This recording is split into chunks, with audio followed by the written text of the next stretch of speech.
Welcome to Sports Econ 101, the show where we discuss sports topics from a business perspective.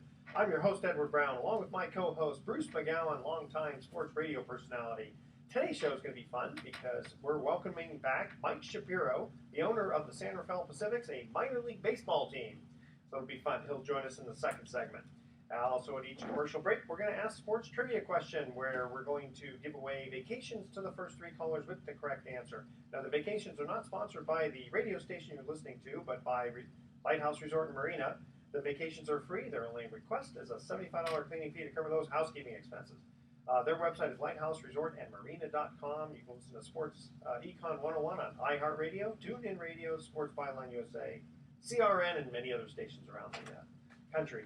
And let's see, today's trivia theme, since we have someone from baseball here, is baseball firsts.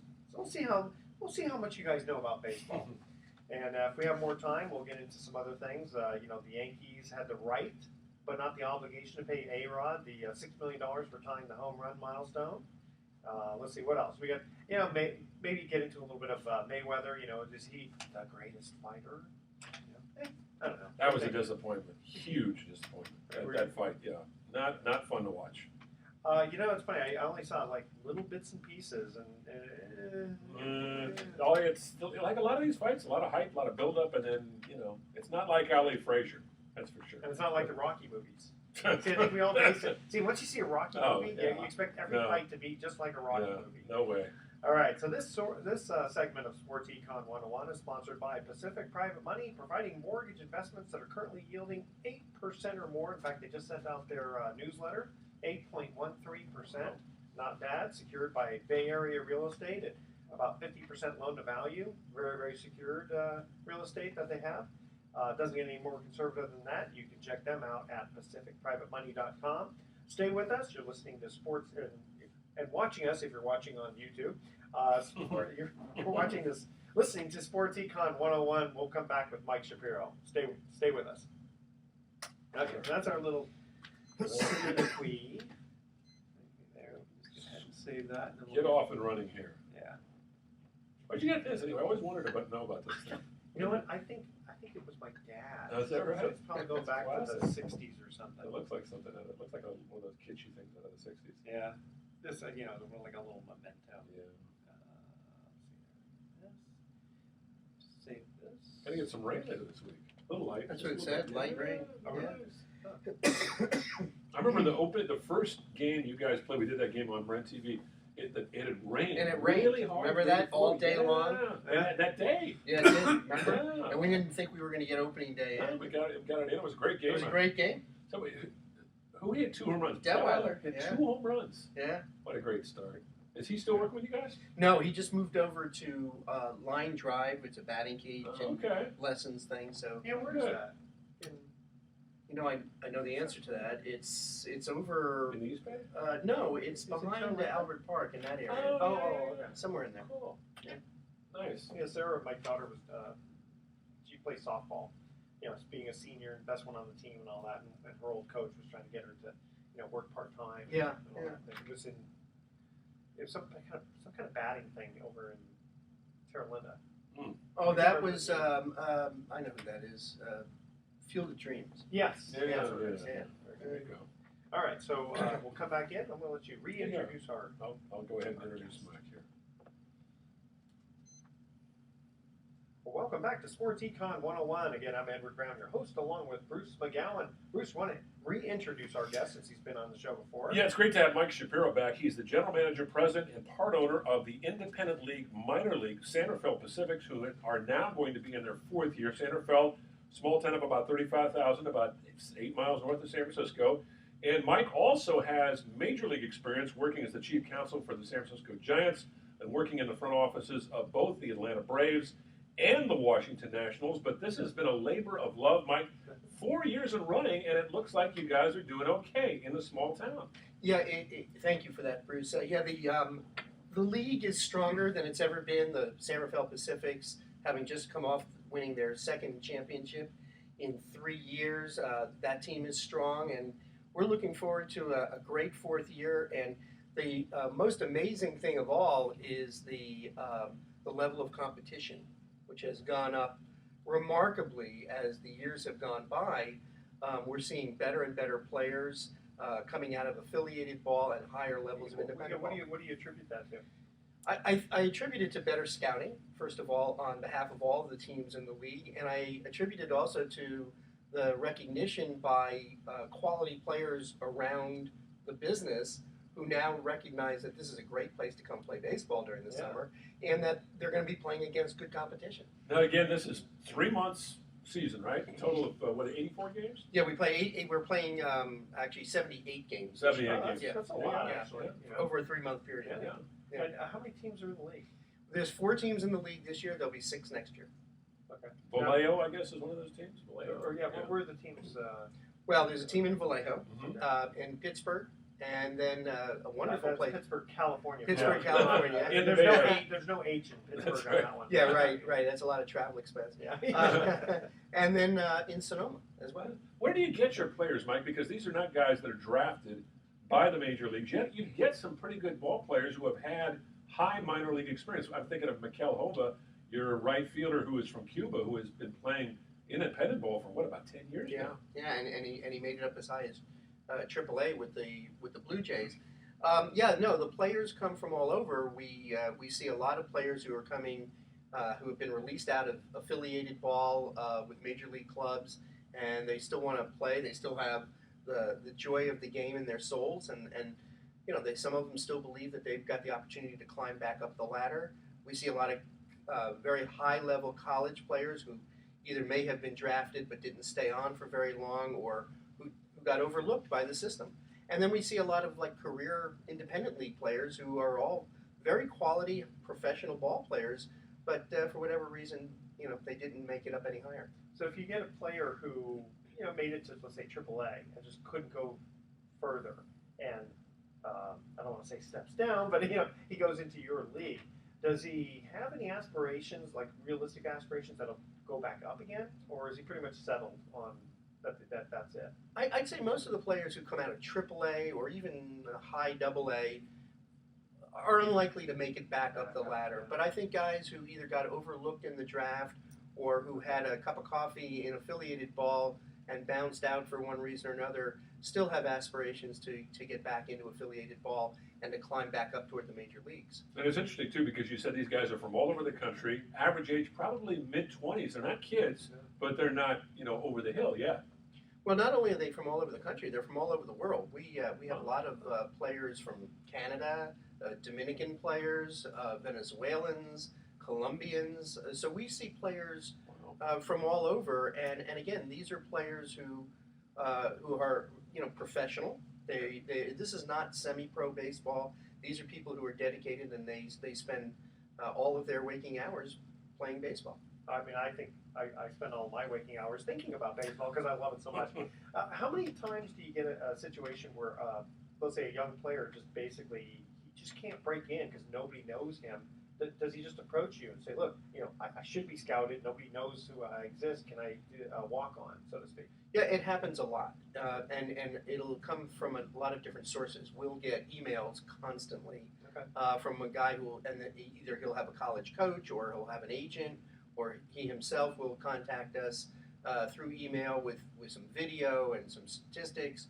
And we also have tryout camps all over, both in Northern California. There's a Southern California Winter League that a lot of aspiring players will play in, and that takes place over January and February. And we see a lot of really good quality players out of that. Well, I'll have to get that email because I can still throw in the high 60s, as I told Billy Bean, who didn't take me seriously. I'm not taking you seriously. Yeah, exactly. I can save the email. Yeah. I figure every pitch would be an off-speed pitch. And there you go. I'd probably get one player maybe once. And that's it. Well, everybody wants to play baseball, and there's so many interesting stories. I mean, can you tell us a little bit, maybe just about one guy in particular, the story of a Mike Hova, for instance, who isn't a household name even here in Marin County playing in the minor leagues, but is a legendary figure in the sense of playing this game for so long at a high level. Yeah, I can give you 2 great stories. One, Mike Hova, who came from Cuba and escaped from Cuba twice. He was on a raft and got captured by the Cuban Coast Guard, sent back to Cuba. He was on the Cuban national team. His father was a coach on the Cuban national team, and they were both fired from that after he got captured. And then he did it again, and he finally made it out, made it through the Dominican Republic, and then signed with the Toronto Blue Jays, and made it up to AAA with the Blue Jays, and then had a pretty good career there. Never quite made it up to the big leagues. I wonder if his family is in danger. No, they're fine now, and he has been sending money back all along over his career. He's been allowed to go visit them. It took him 15 years to get to see his family, but he's since been able to get to Cuba. How old is he? Well, Hova, I don't know what he really is. I was going to say, he's got to be at least 33 then, huh? That's what he claims. Yeah. Yeah. Maybe older, huh? Maybe. Yeah. I'm 33. in your dreams. Yeah. You're throwing 60 in Yeah. In your dreams. In my dreams. I know. Okay, I got a confession. I can really only throw in the high 50s. Well, you can throw 2 pitches worth 60. So. Yeah. There you go. That's right. So the other story I want to tell you is a new guy we've got coming in this year, and his name is Tiger Peterson. Love that Good name. name. Great Tiger name, Peterson. and there's a great story behind his name. But let's start with his last name first, Peterson. Ring any bells to the Dodger fans these days? Oh, related to Jock Peterson, huh? The older brother thereof. Wow. So Tiger Peterson is Jock Peterson's older brother. They were both in the Dodgers system together. Jock obviously has now made it to the major leagues with the Dodgers, and Tiger made it through Single A, I believe, with them, and was released, played a year in a higher level of independent ball, but was injured all last year, and is going to come play for us. Wow. So we've got this really exciting, and he's a terrific ball player. He's healthy now, and we think we're going to see a little bit of a. Unfortunately, the seasons overlap. Otherwise, you could get the younger brother to to come visit. Yeah. Wow. I wonder. To me, one of the biggest things, I guess, is really stamina, because and now of course playing 162 games, but every once in a while you can get somebody who can play a really good series, but then after that, that's maybe more the reason they don't keep moving up. Right? Well, there's another really good reason why a lot of these guys don't move up to higher levels, and it's something I was surprised to see, having been at the major league level, and now all of a sudden I've climbed the ladder to the bottom rung, to the lowest possible level of professional ball. What I have noticed is that these guys all have great skill levels, but they have something missing. So there's going to be a guy who can really rake, but he can't field. Got it. Hold on. We're going to continue on with that right after we cut to this break, because I do want to talk about that. Okay, the trivia theme is baseball firsts. So here it is. No pitcher can even begin to touch the number of games that I pitched in. Over 24 years and 9 different teams, I set the mark for becoming the first pitcher ever to appear in over 1,250 games. Wow. All right? So the question is, who am I? All right? And no, my 50-mile-an-hour, it wasn't me. Okay. So we'll answer it a little bit later, though. Yeah, Yes. when we come back from the break. Okay, so again, and what you do is you email Edward at sportsecon101.com the answer to this question. No pitcher can even begin to touch the number of games that I pitched in. Over 24 years and 9 different teams, I set the mark for becoming the first pitcher ever to appear in over 1,250 games. Who am I? Stay with us. Sports Econ 101 will be right back. Gotta be a reliever, huh? I'm thinking Satchel Paige. That's a good one. At first I thought Cy Young, but he didn't Well, he play didn't for say league. major league. He could have been Yeah. Negro leagues too. Yeah, that's It's a right. trick question. Yeah. It could be. That's And I just want to remind you, because the way these mics are, if you want to talk, you get about this close, you can do this. Yeah. You just That's can't why do I'm that. not looking at. I'm Yeah, answering. exactly. Yeah, That's no, right. you got That's it. right. I'm looking straight at. No, I Or did that. if Yeah, you can that's pivot good. like this and talk to him. That's fine. Yeah, he's not worth it. I'll just I'm a look good. straight What's at the word I use that somebody likes to tease, but I can handle A it? foil. Foil. I'm a good foil. Always have been. Yeah, my right-wing friends on Facebook. love to Not tease Satchel me. Page. If not, You're a who Donald else? Foyle. 12 teams. Wow. Yeah. Well, he did play in a lot of. Satchel Paige played in a lot of teams. Now I think he went to the team. Didn't he, the Cleveland Indians? But Yeah. minor leagues. I was thinking him with. I was thinking Negro League teams, Yeah, but with the Clowns or the Indianapolis Clowns, the St. Louis. God, it might be maybe relief pitcher because 1,200 appearances. Is that what you said? 1,200 games. 150. appearances. So who's a long-time reliever? 150 games. Well, So, Who's yeah, a that's long-time reliever that pitched for a lot of teams? All right, you guys ready? Well, I should know that. I don't. I can guess. So when we come back, you're talking about like things that people and players are missing. Yeah, there we go. All right, here we go. Welcome back to Sports Econ 101. I'm Edward Brown, your host, along with Bruce McGowan. When we come to the first commercial break, we ask this trivia question. No pitcher can even begin to touch the number of games I pitched in. Over 24 years and 9 different teams, I set the mark for becoming the first pitcher ever to appear in over 1,250 games. Who am I? And I'm going to defer to Mike Shapiro, our guest. But again, I think it's a relief pitcher. 1,200 games, that sounds to me like a guy who gets in 60 or 70 or 50 appearances a year, Mike. Well, as a lawyer by training, I need more information. I don't know. You said games. I mean, are they major league games? Or I mean, I'm going to guess Satchel Paige. No, they're major league. It's funny. It's like the lawyer one, right? You said, what's 2 plus 2? What do you want it to somewhere be? between. That's what the accountant said. That's what the accountant says. Okay, I'm sorry. I have to break. Let me tell the answer to the question, and I got to tell you this quick joke. Okay. Jesse Orozco.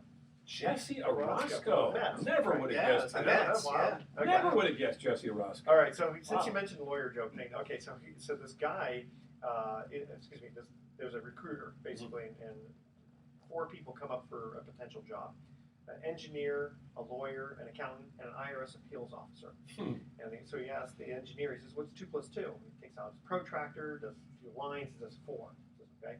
He asks the attorney, he says, "What's 2 plus 2?" And he says, "Well, somewhere between 3 and 5, but I can't narrow it down until I have all the facts." So they ask the accountant, "What's 2 plus 2?" And he says, "What do you want it to be?" And they ask the IRS appeals officer, "What's 2 plus 2?" He goes, 4, but I'll settle for 3. That's good. All I right. like So that. when we cut to before we cut to the break, you were talking about the difference between the major league players and the players who are playing in this minor league team.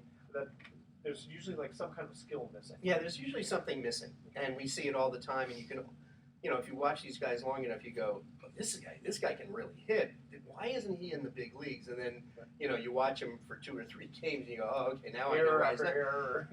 There's a really great story. We had Eric Burns who played for the A's and a number of other teams, played for us last year. He played 2 games in left field for us as a fundraiser for the Pat Tillman Foundation. And by the way, he's coming back to do that again this year.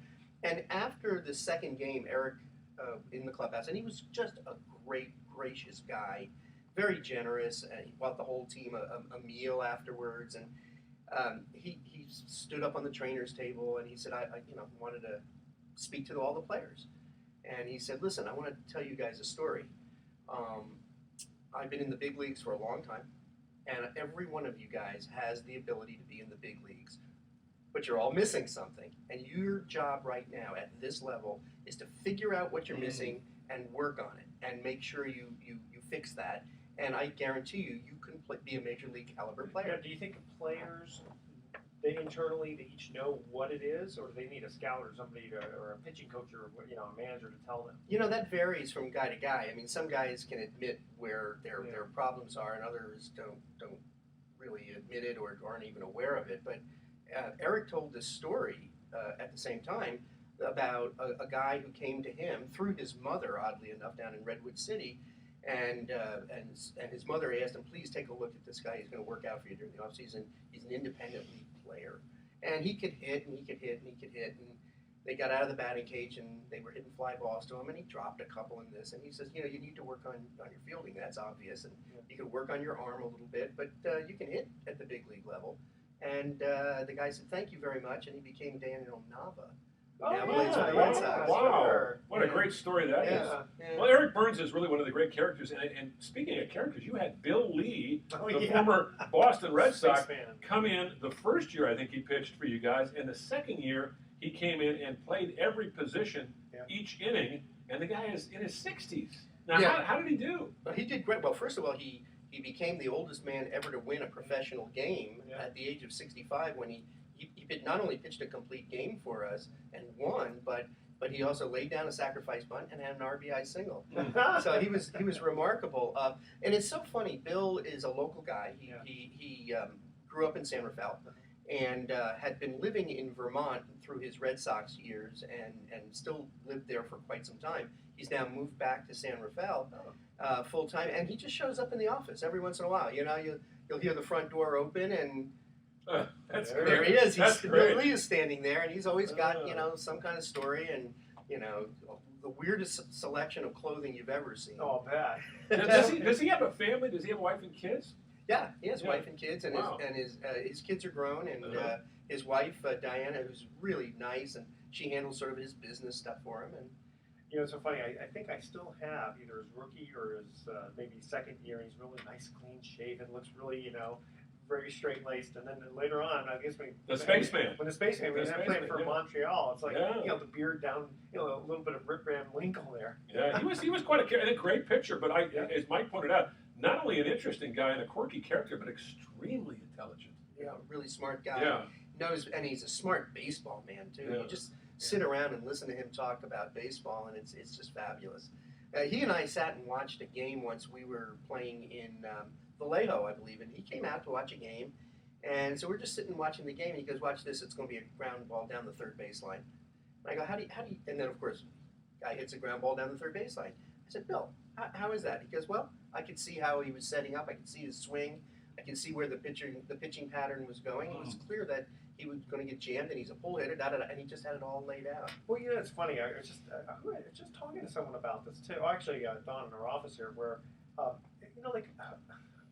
Juan Uribe, he whenever he hits, he bails out. You can always. It's like a little league. No offense to Juan, but when I'm watching him, instead of taking his left foot and going straight toward the pitcher, he bails out. And I'm thinking, all you have to do is pitch this guy outside and low, but sometimes you just pitch him in, and that's when he's hitting his home runs. It's like, man, it's like a little too obvious. Yeah. Well, I don't understand a lot of things about pitching these days and hitting. The whole thing about the shift, and you and I talked about this. The whole thing about the shift is why can't guys hit to the opposite field any longer? Why does everybody have to pull? Yeah. I don't get it. I think it's the need or the want to just go to your strength and hit a home run down the line. There's nothing better, but I mean, it's more of an art, isn't it? That's the thing I love about watching Ichiro, who just pokes the ball to the left side, and he's become it's I guess Ty Cobb was that way. Yeah. Chris Speaker, I mean, that's going way back, But weren't they that kind of hitter? I think they were. Yeah, well, I don't understand why more guys can't learn to hit to the opposite field. Yeah. Why everybody has to pull, and that you can beat a shift pretty easily that way. Just bunted. Some of the guys, they learn how to bunt just down the third baseline. By the way, speaking of great young talent, have either of you guys had a chance to see this young Chris Bryant play for Chicago? Yeah. I watched the game Bryant. the other night. Chris Bryant. Yeah. I watched the game the other night on ESPN. I was just flipping around, getting ready to watch a Warriors basketball playoff game, and he comes up there and turns on an inside fastball that had a little movement and just clocked it about 2/3 of the way up into the bleachers. It was his first home run at Wrigley, and the guys were just gushing. And I guess this kid has, got the world by the string. Another Right now. Mike Trout. Well, but think about this. I mean, the National League has a lot of great young stars, up and coming stars. Well, yeah, but how about even just rookies? I mean, this kid Bryant, but what about Jock Peterson? Yeah. Oh my gosh, Jock Peterson is a lot of fun to watch. Not if you're a Giants fan though. Yeah. If you're a San Francisco Giant fan, you do not want to see Jock Peterson come into the plate. In fact, I was just reading something about Colin Kaepernick may get hassled because he was partying with Seahawk players. Oh, really? Yeah, these guys are a lot of fun and all that. And, us in the Bay Area, ooh, we can't do that. They're an enemy. Well, the thing is, pro players today is a different story. But Mike, you're dealing with guys who obviously most of them are not going to get to that level, so they're not wowed by all the money, so to speak. They just want to stay in the game because it's a love. No, they're definitely not wowed by the money. Our players get paid between $500 and $1,000 a month for 3 months. And how do they live on that now? What do they stay in family in homes and sponsor homes, right? Yeah, we have host families for guys who are from out of the area, and we do feed them dinner after every game, and they work very hard during the off season to pay for their time during the season. Mm. And then you said you actually have scouts. Yeah. Right? Yep. Do they get paid? We have one paid scout who actually handles our scouting during the California Winter League, which is where we pick up a lot of the younger players. And then I just have a network of people that I can call on and will call upon me and say, look, I got a kid I want you to take a look at, and Well, when the scout, when he approaches somebody in the independent league, how does he do it? Just say, hey, we're located in Northern California. Uh, are you interested in playing for us because you can't make it? I mean, how does that work? No, I think that if a guy doesn't have a contract, it's pretty obvious that he's looking for a place to play. People that who will be in touch with me say, look, I talked to a guy, or I saw a guy, or he played. What happens is I'll get calls from managers of other independent leagues that are at a higher level, and they'll say, hey, look, I just had to release somebody. This is a good player. I think he'd fit in with you guys that's well. Great. Yeah, I bet there is some camaraderie because you're not really. I can't imagine that the fans coming to watch the games are gonna be disappointed one way or the other. I mean, sure, there might be a special player they've been following, but I would think that there would be kind of a good feeding between the.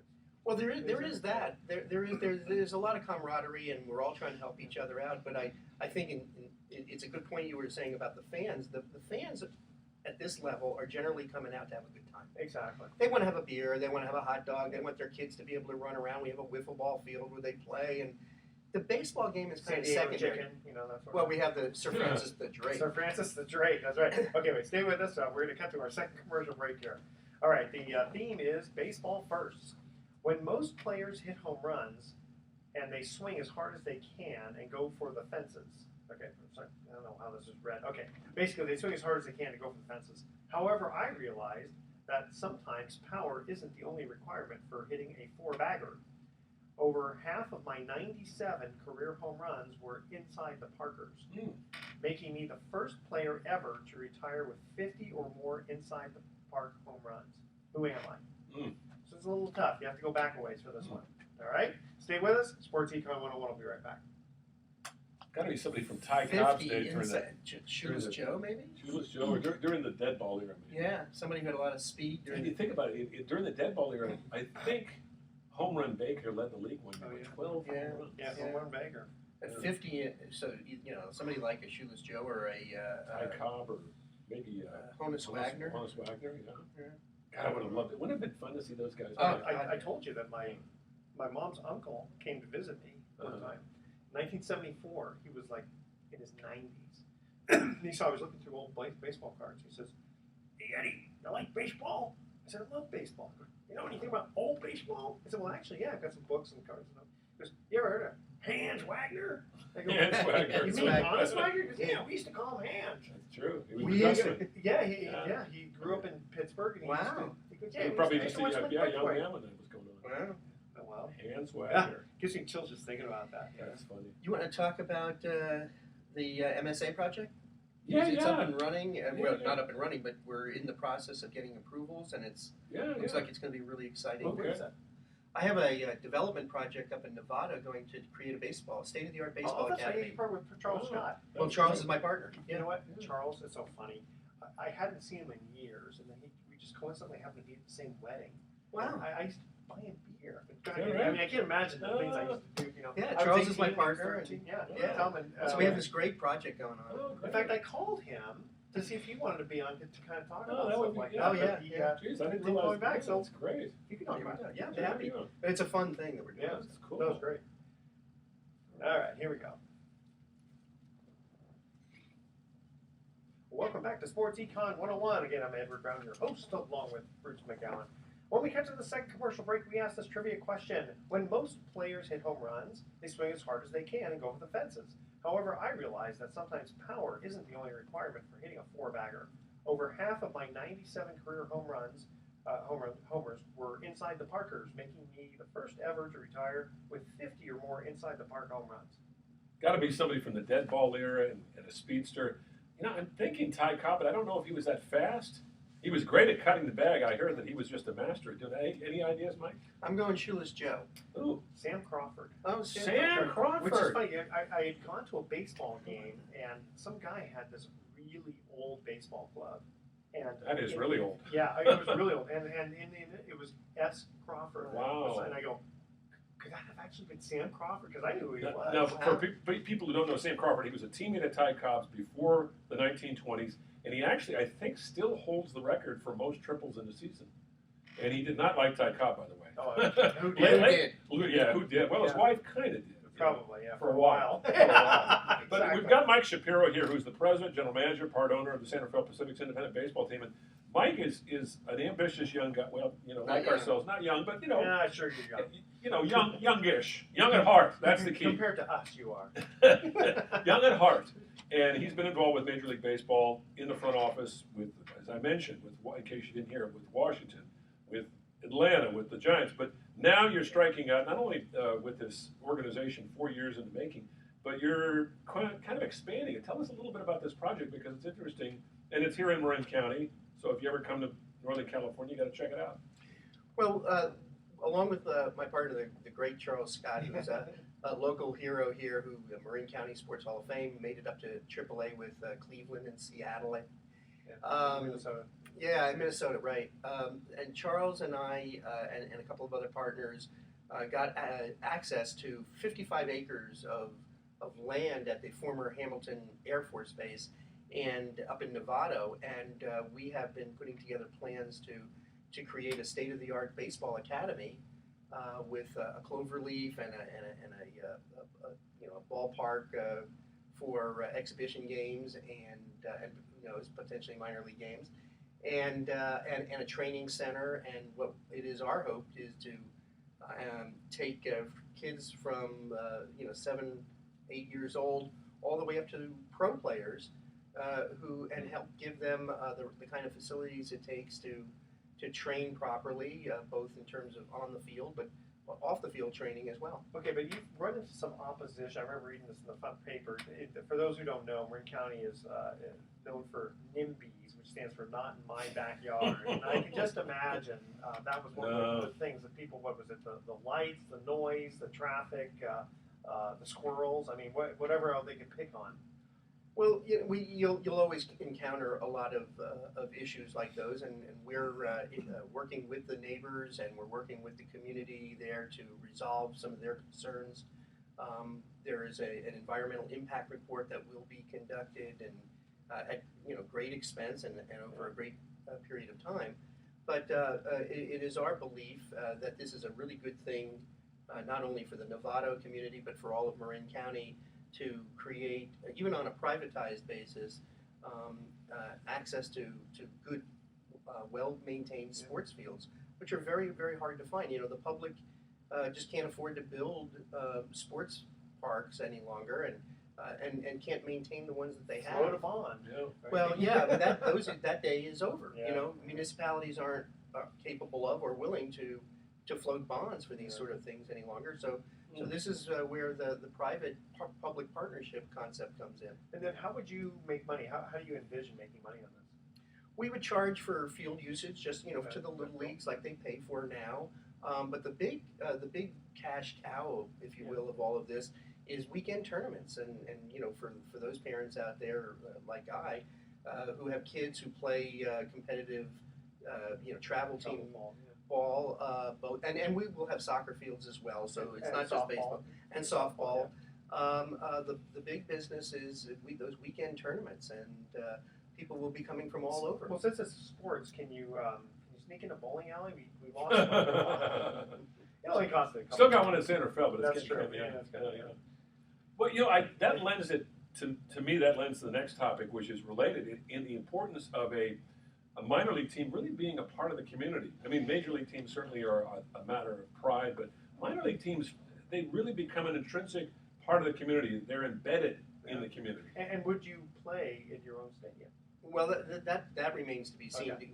because during the process of figuring out what works for the community and what doesn't, we're going to have to determine how big that ballpark is. But Bruce just hung a slider for me there, and I want to say how very proud I am of our entire organization, our ownership group, and our staff particularly, who work so hard for such little money. But our dedication to doing good things in the community was actually just recently recognized when the San Rafael Chamber of Commerce honored the Pacifics as the 2015 Large Business of the Year. And that's a huge honor. Yeah, and nice. particularly for this dinky little minor league team that's only been around for 3 years, to be recognized by the community as having done really good things to help make quality of life better. Well, also, I don't know how many people know this around the country, but Marin County is probably the wealthiest, if not the second wealthiest, in the country. And one of the most beautiful. I just got off Mount Tamalpais, which is a 2,400-foot peak on the coast, and my gosh, we are so lucky to live in a place like this. And to have a minor league team here may not attract a lot of the people with the money, but there's a lot of middle class folks and people who are just baseball fans that love to come out to your games. Well, we serve a number of different purposes. Yeah, we do provide low-cost family entertainment during the summer months, but we also integrate and create a partnership with the community where we bring our players out to the hospitals and to the community centers and the senior centers, and we do a lot of donation and a lot of charitable work. We have a clinics program where our players work with underprivileged kids who can't afford to play travel ball or to pay for lessons.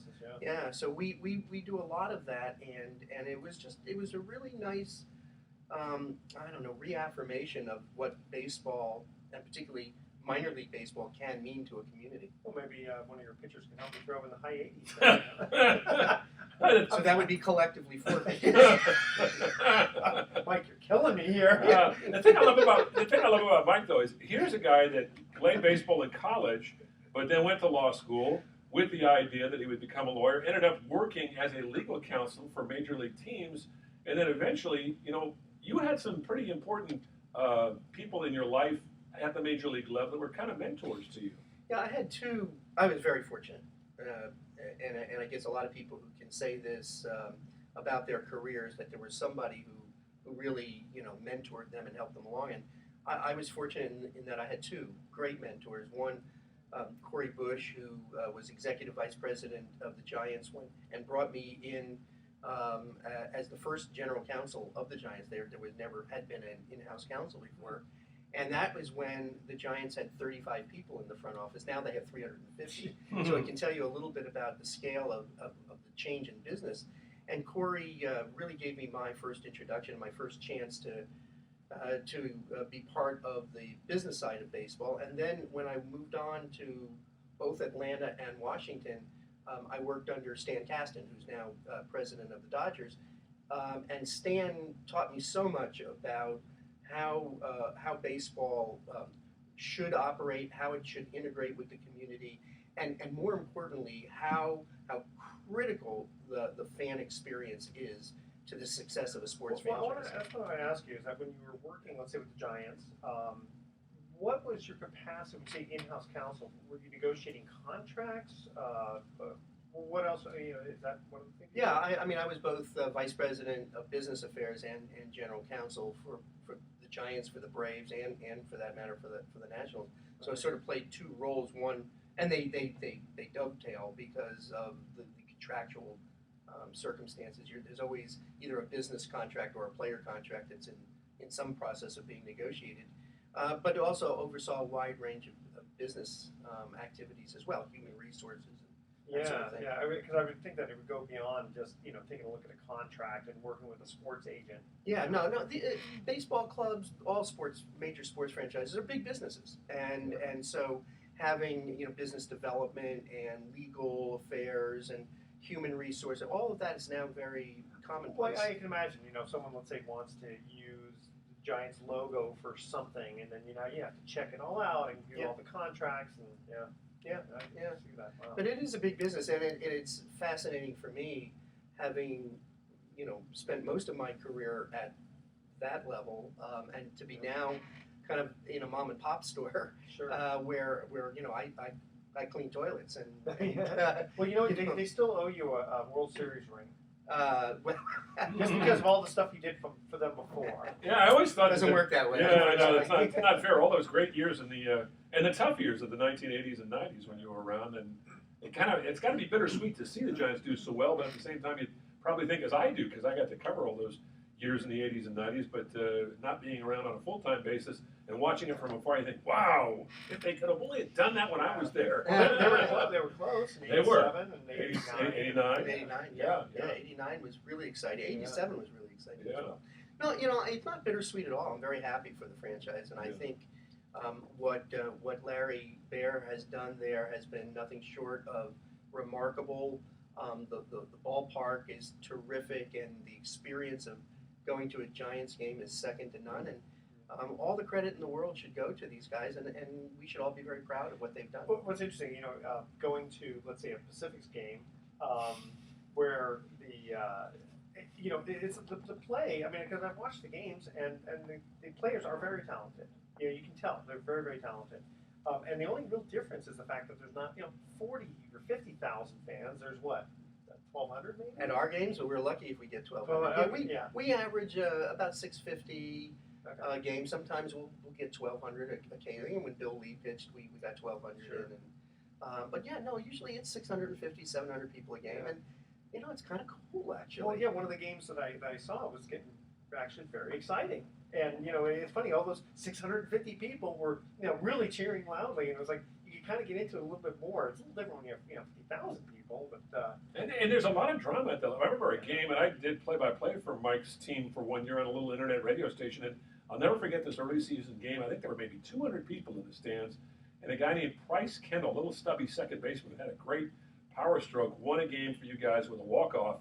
And it was just it was a fun moment. It wasn't, it wasn't a world-beating moment by any means, but for this guy, it was like he was on top of the world. yeah.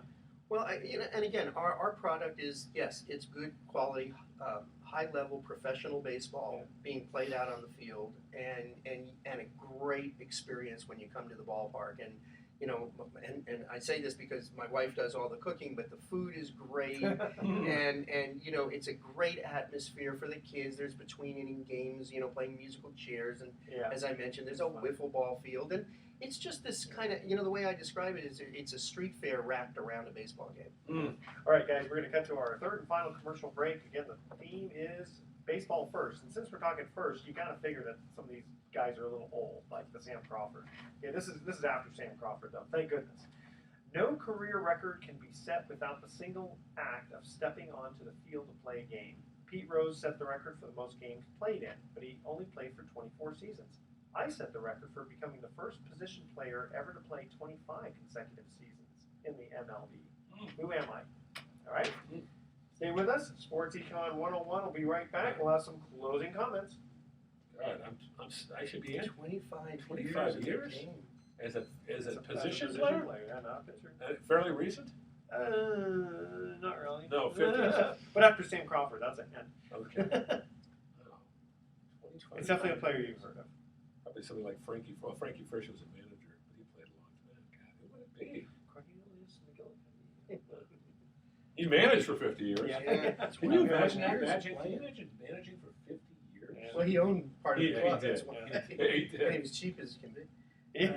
25 years. Wow. It's got to be back in the pre-war World War II era, right? Yeah. Okay. Maybe I was thinking Ty Cobb was around a long time too, but I don't know if he played that many years because he managed after playing. Interesting. God, he was a sour. I have a friend of mine, an older guy, who grew up, and his name is Ty Cobb. His dad's no relation, but his dad got to know Ty Cobb from being a writer up in Reno, and then the son was named after him. So Ty just loved this kid, and the guy's probably in his 70s now. But he said Ty Cobb was so nice to me. There's all these stories about him being a bad guy. I just don't buy it. Tyrus Cobb. As long as you weren't black or Jewish, I'm sure. Yeah. Oh man. Was it? Who do you hate more? God. You know? Boy, can you imagine Sammy Davis Jr.? That would Yeah, have been really, that would have been tough. Well, he was a member of the KKK briefly, wasn't he? Wasn't he? Cobb, yeah. Yeah. So was there were a couple other big names back in that era also. Oh, God. It's a different world. All right, here we go. We just have a couple of quick minutes on this one. Thanks again for joining us. Oh, my pleasure. Welcome back to Sports Econ 101. Last time for today, I'm Edward Brown, your host. I'm always Edward Brown, but last time for today, I'm Edward Brown.